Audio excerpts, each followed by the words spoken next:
In today's video, I'm going to show you Wix AI versus WordPress, which is better.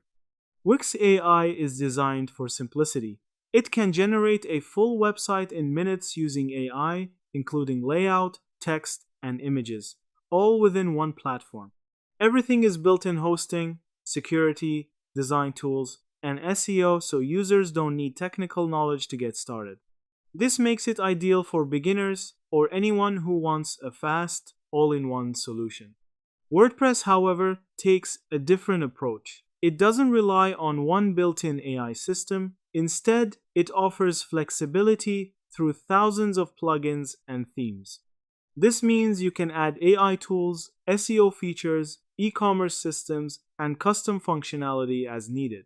The trade off is that setup is more complex and often requires hosting, configuration, and ongoing maintenance.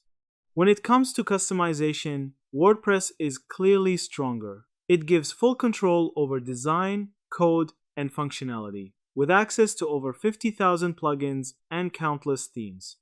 Wix AI, while flexible for a drag and drop builder, is still limited to what its platform, meaning you may hit restrictions as your site grows. Ease of use is where Wix AI wins. Its visual editor and AI automation make it much easier to build and manage a site, while WordPress has a steeper learning curve and requires more technical involvement. In the end, Wix AI is better for quick setup, simplicity, and built-in AI tools, while WordPress is better for long-term scalability, deep customization, and full control. Yeah, that's it. Thank you for watching this video.